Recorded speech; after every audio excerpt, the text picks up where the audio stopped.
Robert Vadra जमीन deal case में नए खुलासे पर इस वक्त बीजेपी की प्रेस कॉन्फ्रेंस चल रही है। आपको वो दिखाते हैं। पूरी एड्रेस आप देख सकते हैं।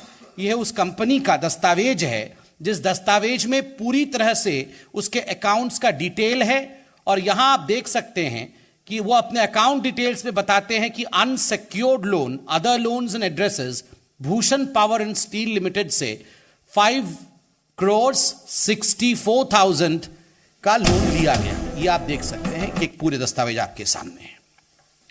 इस लोन को लेने के बाद रॉबर्ट वाड्रा को पैसा दिया गया बकायदा, और जमीन रॉबर्ट वाड्रा से खरीदी गई। ये सब अकाउंट बुक में है। इसमें घपला घोटाला कहां हुआ, अब उसका फहरिस्त मैं आपके सामने खोलता हूं। एक घपला घोटाला जो बहुत छोटा सा है, छोटा सा मतलब ये टिप ऑफ द आइसबर्ग है।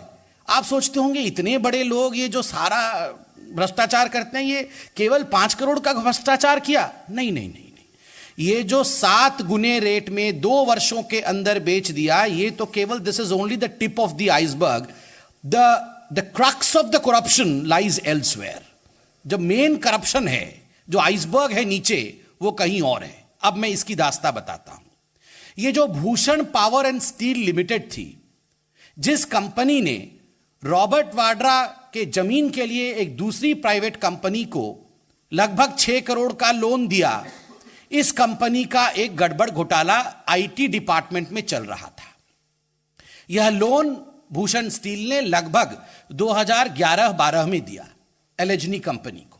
ठीक उसी समय 2011-12 में ये जो भूषण स्टील थी, उसको आईटी डिपार्टमेंट का एक नोटिस आया था कि 2004-5 से लेकर 2011-12 तक आपका जो इनकम टैक्स असेसमेंट होता है, उसमें गड़बड़ी है।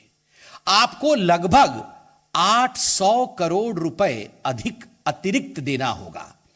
यू हैव टू इनफैक्ट पे somewhere around ₹800 crores, because that was what the income tax department found while they were assessing the income tax payment of this company Bhushan Steel between the year 2004-5 to 2011-12 कि 800 करोड़ रुपए यह आपका income addition है, यह अधिक income आपने किया है, इस पे लोन देना पड़ेगा।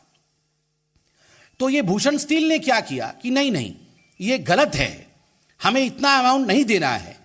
यह कह के एक सेटलमेंट कमीशन होता है, उस सेटलमेंट कमीशन को एक चिट्ठी लिखा कि नहीं, आप इस पे सुनवाई करें और सुनवाई करके आप हमें न्याय दे कि हम 800 करोड़ रुपए हम पे बकाया जो इनकम टैक्स डिपार्टमेंट बता रही है, यह उचित नहीं है। एक चिट्ठी लिखा।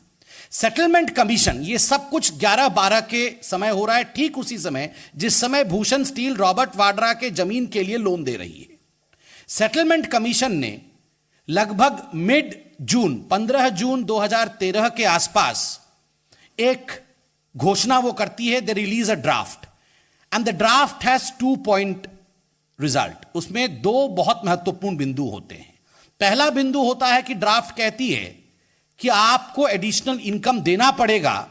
जो 800 करोड़ का मैंने कहा, वो एडिशनल इनकम देना पड़ेगा, लगभग 300 करोड़ देना पड़ेगा। उसमें समझ रहे हैं, 300 करोड़ छोड़ के आपको 500 करोड़ देना पड़ेगा। यह कहा 800 में से 500 देना पड़ेगा। दूसरा, सेटलमेंट कमीशन ने कहा no immunity granted for prosecution and penalty. आपको प्रोसिक्यूट भी किया जाएगा और आप पे पेनाल्टी भी लगाई जाएगी, अर्थात सजा दी जाएगी क्योंकि आपने गलत किया है। मगर दुखद बात देखिए, जब सेटलमेंट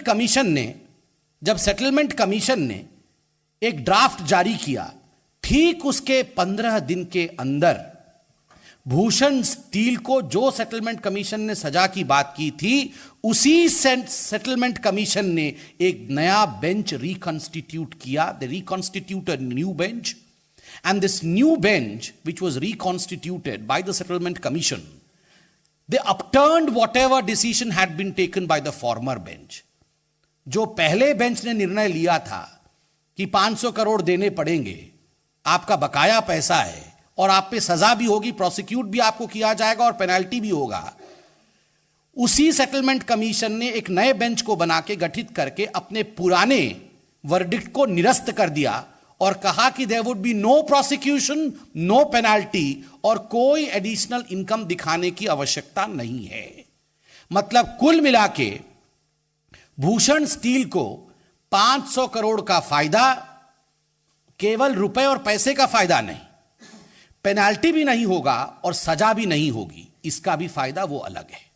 और बंधुओं, आपको जान के आश्चर्य होगा, ये जो 800 करोड़ रुपए मैंने आपको शुरू में बताया था, जो पहली सेटलमेंट कमीशन की बेंच बैठी थी और उससे पहले जो इनकम टैक्स का नोटिस आया था, उन्होंने इस 800 करोड़ रुपए को अनअकाउंटेड